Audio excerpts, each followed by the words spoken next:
네, 안녕하십니까. 오늘은 4월 23일 일요일 부활제 3주일입니다. 부활제 3주일.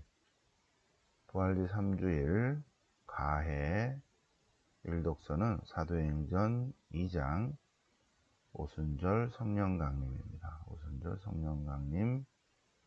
네, 오순절 바오로 사도의 설교, 오순절 설교. 네, 첫 번째 설교죠. 시편은 시편 16편, 16편. 시편 16편. 당신은 저에게 생명의 길을 가르치시나이다. 예. 그리고 베드로 1서. 예. 이 독서는 베드로 1서. 지난주에 이어지는 그 다음 부분이에요. 베드로 1서. 복음은 루카복음 24장. 이 독서만 그대로 부활 제2주일 3주 연결되고, 예. 1독서와 2독서 연결되고, 복음은 바뀌었어요. 루카복음 24장. 네, 엠마오의 제자. 자, 그래서 성경 본문을 같이 보시겠습니다. 자, 사도행전 2장. 사도행전 2장. 오순절이 되었을 때 성령이 내렸다. 오순절 성령 강림입니다. 네. 오순절은 오순절은 구약 성경의 주간절입니다. 주간절, 칠칠절, 추수절, 오순절, 이렇게 오순절이 이름이 제일 많아요. 파스카는 파스카, 그리고 과월절이죠. 파스카. 그리고 누룩 안 든 빵의 축제라고 무교절입니다. 그래서 파스카는 하루고 일주일 동안은 무교절. 일주일 내내 양고기 먹을 수 없으니까 양고기 먹는 날은 하루, 나머지 일주일은 누룩 안 든 빵. 그래서 일주일 동안 축제인데, 파스카와 무교절, 과월절과 무교절, 그렇게 축제가 하나 있고, 50일 후에 주간절, 칠칠절, 추수절, 오순절, 이렇게 됩니다. 50일 후에 있는 그 이름이 제일 많아요. 세 번째 축제는 초막절. 초막절은 딱 이름이 하나입니다. 초막절. 그래서 이스라엘의 3대 축제, 파스카 또는 과월절, 파스카 무교절, 과월절 무교절. 두 번째 주간절, 칠칠절, 추수절, 오순절. 세 번째는 초막절. 초막절은 이름이 딱 하나예요. 자, 오순절은, 자, 파스카는 무엇을 기억하냐면 출애굽 사건을 기억하고, 오순절은 주간절, 칠칠절, 추수절, 오순절은 그 50일 후에 있는 시나이산의 계약을 기억하고 기념하는 축제입니다. 초막절은 40년 광야 생활을 기억하면서 초막을 만들어 놓고 일주일 동안 피정하는 거죠. 그죠? 자, 예수님 시대 때도 마이너스 450년에 느헤미야 개혁, 마이너스 400년 이후부터는 다 전 세계 유다인들이 다 지킨다 그랬죠. 해외 디아스포라 유다인들도. 자, 그래서 그 마이너스 450부터 쭉 약 거의 500년까지 예수님 십자가 사건 이후에도 지금 지내는 거예요. 십자가 사건 50일 후에 예수님의 부활 사건 50일 후에 오순절이 되었죠. 그죠? 오순절이 되었을 때 예수님께서 부활하시고 파스카 축제 지내고 오순절이 되었을 때 그들이 한 자리에 모였습니다. 그때 성령이 내려서 성령으로 가득 차서 성령께서 표현의 능력을 주시는 대로 서로 다른 언어로 말하기 시작했는데 무슨 말을 했는가? 무슨 말을 했냐면, 원래 무슨 말을 해야 되냐면, 시나이산의 계약 갱신식이죠. 그죠? 시나이산의 하느님, 계약의 하느님은 구약의 하느님, 우리의 하느님이시다. 우리의 주님이시다. 우리의 주인님이시다. 그거를 원래 오순절에 신앙 고백을 하는 거죠. 항상 오순절. 시나이산의 계약 갱신식이니까, 시나이산의 하느님, 계약의 하느님, 이스라엘의 하느님은 우리 이스라엘의 주인님이십니다. 주님이십니다. 그 말을 해야 되는데, 해가지고 다른 언어로 뭐가 바뀌었냐면, 예수 그리스도가 주님이시라고 바뀌었어요. 예수 그리스도가 주님이시라. 그런데 다 자기 나라 말로 들으니까, 파르티아 말로, 미디아 말로, 엘람, 메소포타미아, 가파도키아, 아시아, 프리기아, 팜필리아, 이집트, 뭐 이런 언어로, 로마, 그런 언어로, 다 자기 나라 언어로 알아듣는 거 있죠. 다른 언어로 말하기 시작했다. 오순절 성령 강림은 성령이 내려서 전 세계의 모든 사람들이 예수님이야말로 주님이십니다. 이스라엘의 주님이십니다. 이렇게 고백한 거예요. 그러니까 사람들이 술 취했나? 이렇게 된 거예요. 술 취했나? 아침부터 술 취했나? 왜 그러지? 무슨 말을 하고 있는 거지? 그러자 베드로가 성령을 내린 걸 보고 유다인과 모든 예루살렘 주민 여러분, 유다인들에게 행한 설교입니다.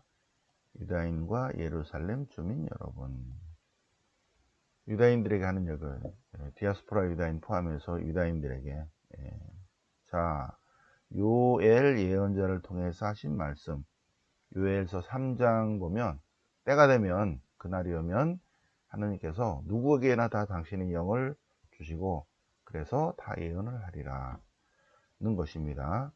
그런데 지금이 그렇게 됐다는 거죠. 요엘 예언자가 요엘서 3장을 보면 하나님께서 때가 되면 당신의 성령을 보내시리니 그때는 누구나 다 하나님의 메시지를 전하리라. 근데 지금 그렇게 된 거죠. 성령을 받아서 시나이산의 계약의 하느님이 주님이 아니라 예수 그리스도가 주님이시라 라고 전 세계 언어로 다 서로 다른 언어로 말하고 있다는 거죠. 신앙 고백을 하고 있는 것입니다. 나자렛 사람 예수님은 하느님께서 많은 기적과 표징으로 그분이 주님이시다는 것을 여러분에게 확인했습니다. 하느님께서 그분을 통해서 여러분들 가운데서 그것을 많은 표징과 기적을 일으키셨습니다. 하느님께서는 미리 정하신 계획에 따라서 여러분에게 넘겨진 그분을 십자가에 못 박아 죽게 했지만, 그러나 하나님께서는 그분을 죽음의 고통에서 풀어서 다시 살리셨습니다. 그분은 죽음에 사로잡힐 수가 없는 거죠. 이 예수님을 하느님께서 다시 살리셨다. 부활하셨다. 우리는 부활의 증인들이다. 하나님의 오른쪽으로 들어올리신 예수님께서는 약속된 성령을 받으신 다음에 여러분이 보고 든 것처럼 당신의 성령을 우리에게 부어주셨습니다. 성부, 성자, 성령. 때가 되면 당신의 영을 부어주리라. 예수님께서 당신의 영, 부활하신 예수 그리스도의 영, 성령을 부어주셨다. 하나님께서는 예수님을 주님이시다, 그리스도이시다, 부활하셨다, 부활시키셨습니다. 베드로의 오순절 설교입니다. 베드로의 오순절 설교. 일독서. 시편은 시편 16편. 시편 16편. 하느님 저를 지켜주소서 당신께 피신합니다. 주님께 아뢰입니다. 주님은 저의 주인님이십니다. 저의 행복 당신밖에 없습니다. 당신만이 최고의 하느님이십니다. 여기는 이제 하느님만이 최고의 선이시다. 여기는 약간 이제 해석이 다르죠? 예수님만이 주님이시다. 근데 그거를 지금 오순절 성령 강림, 성령을 받아서 얘기를 하고 있으니까 아마도 오순절 성령 강림 받은 사람들의 마인드가 이렇지 않을까 하는 거죠. 막 성령을 가득 차서 하느님께 아뢰입니다. 하느님은 우리의 주님이십니다. 하느님만이 우리의 최고의 선이십니다. 최고의 선이십니다. 언제나 주님을 제 앞에 모시고 있어 주님께서 제 오른편에 계신 저는 절대 흔들리지 않으리다. 그러게 제 마음은 기뻐하고 제 영혼은 뛰놀며 제 욕심마저 평안하리이다. 네. 주님만이 예수님만이 우리의 하느님, 주인님이시기 때문에 당신께서는 저에게 생명의 길을 가르치시니 당신 면전에서 넘치는 기쁨을 당신 오른쪽에서 길이 평안을 누리리이다. 이거는 성물도 시편이 훨씬 더 아름다운 것 같아요. 시편 16편도 한번 성물도 시편 쭉 한번 적어 보시기 바랍니다. 책방 가면 성물도 시편이 있어요. 내일 저기 있는데 제가 이제 묶어서 드리겠지만 아직 시간이 있으니까 분홍색으로 된 거 성물도 시편 16편 딱 피면 이렇게 나와요. 성경이 있는 거하고 약간 다르죠. 최민순 신부님이 번역한 거. 자, 이독서 베드로 1서 지난주에 이어서 베드로 1서 여기는 지금 지난주 거고 이번 주 거 희망에 대한 희망에 합당한 거룩한 생활. 자, 내가 거룩하니 너희도 거룩한 사람이 된다. 레위기 19장 2절. 그리고 여러분은 사람을 차별하지 않고 쭉 해서 하느님께서는 우리를 해방시키셨다. 무엇으로? 그리스도의 피로. 자유와 해방과 생명의 주님께서는 당신의 아들 예수 그리스도의 피로 우리를 죄와 죽음에서 해방시키시고 참된 자유, 인너 프리덤, 참된 자유를 주시고 그리고 생명, 영원한 생명을 주셨습니다. 예수 그리스도의 고귀한 피로. 그리고 그리스도를 통해서 하느님을 알고 믿고 그분을 따르고 하나님과 하나 되게 하셨습니다. 하느님께서는 예수님을 죽은 이들 가운데서 다시 일으키셔서 우리에게 우리에게 참된 희망을, 믿음을 주셨습니다. 하나님을 향하게 해주셨습니다. 베드로 1서는 베드로가 쓰지 않았다고 그랬죠, 그죠? 베드로 1서 초대교회가 공동체에게 보낸 회람입니다. 자, 베드로 1서 22절 보면 자, 진리에 순종함으로써 오베디레 베리타티, 그죠? 오베디레 베리타티. 여기 있다고 그랬죠? 여기 밑에 있죠? 오베디레 베리타티. 진리에 순종하라. 진리에 순종하라. 진리에 순종하라가 베드로일서에 있다. 진리에 순종하라. 얼마나 좋은 말입니까? 그죠? 근데 이렇게 좋은 성경 구절을 서강대에서는 안 쓰고 있어. 그래서 내가 갖다 쓰는 거야. 우리 마크로, 우리 오려 성경 마크로. 진리에 순종하라. 진리는 예수 그리스도입니다. 예수님께 순종하는 거예요. 진리에 순종한다. 자, 복음 볼까요? 복음.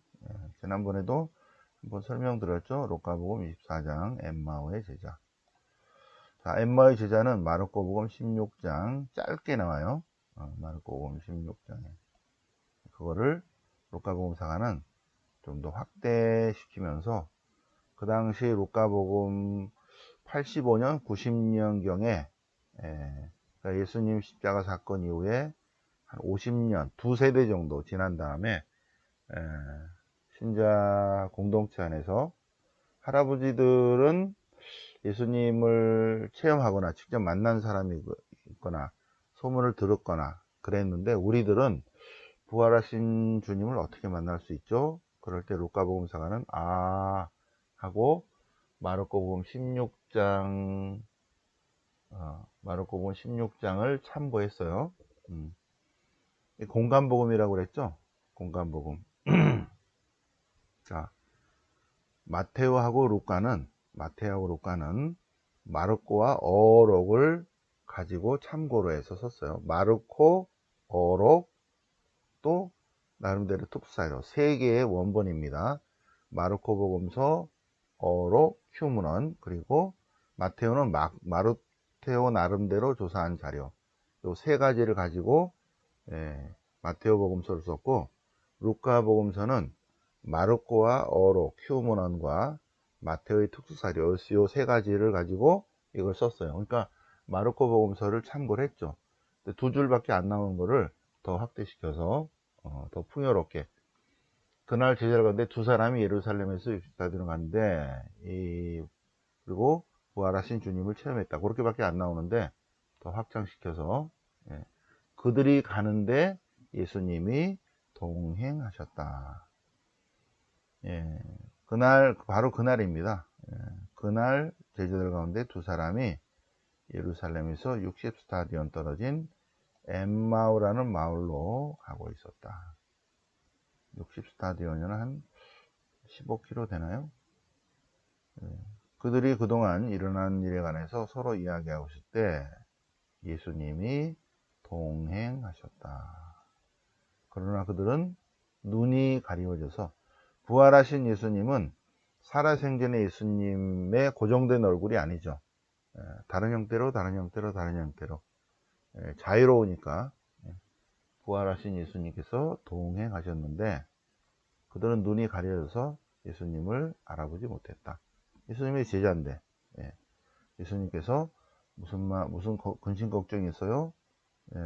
왜 뭐 걱정 있으십니까? 무슨 뭐 그래요? 그랬더니 가다가 기가 막힌다는 듯이 아니 어디서 오시오?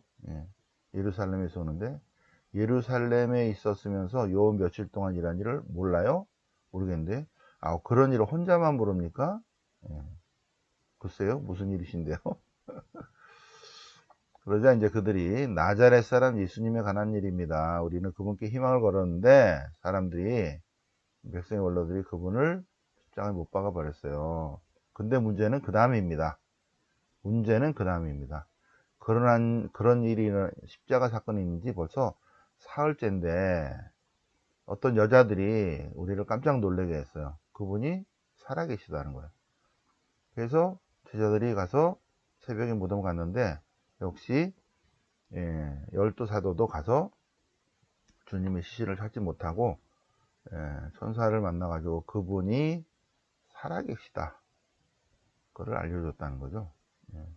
그러더랍니다. 아이고 얼마나 기가 막힙니까?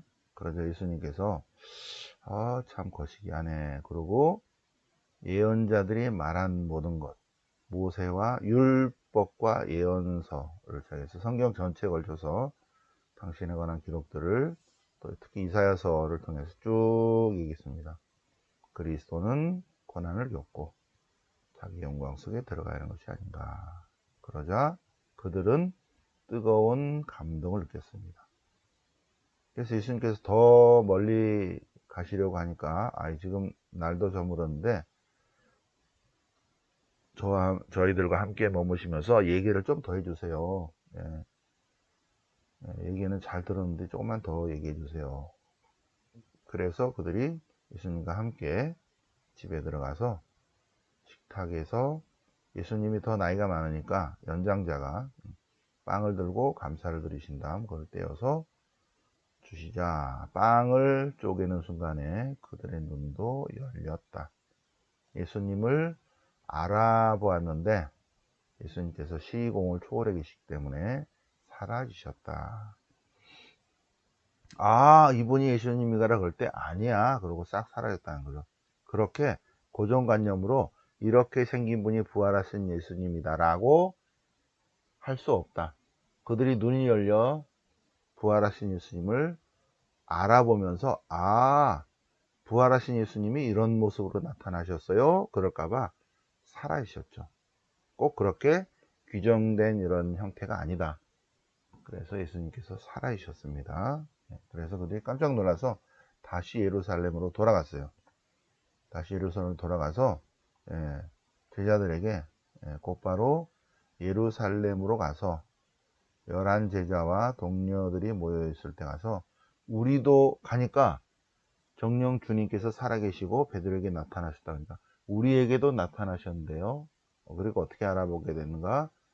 성경을 풀이했을 때 뜨거운 감동을 느꼈고 성찬의 전례 안에서 그분을 알아보게 되었다는 것을 얘기를 했다는 것입니다.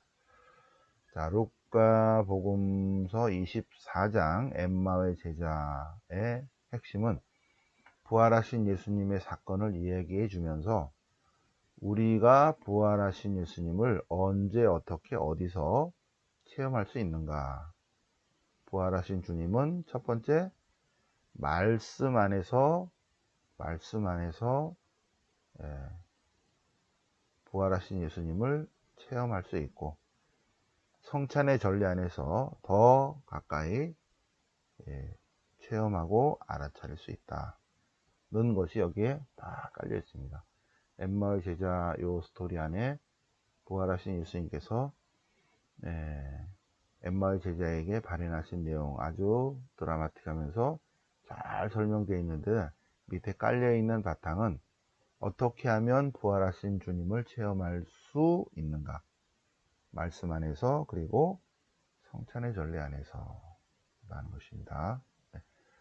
자, 그래서 오늘 부활제 3주일을 맞아서 독수와 복음 같이 묵상해 보셨습니다. 내일 월요성경 가드레일관 3층 대강의실로 1시부터 강의입니다. 오시고 또 27일은 설악산 가시는 분들은 7시 반까지 가드레일관 앞마당으로 오셔서 8시 출발합니다. 모든 거 다 이렇게 돗자리나 수건 같은 거 다 드립니다. 아침 식사로 떡도 드리고 간식도 드리고 점심 식사까지 드립니다.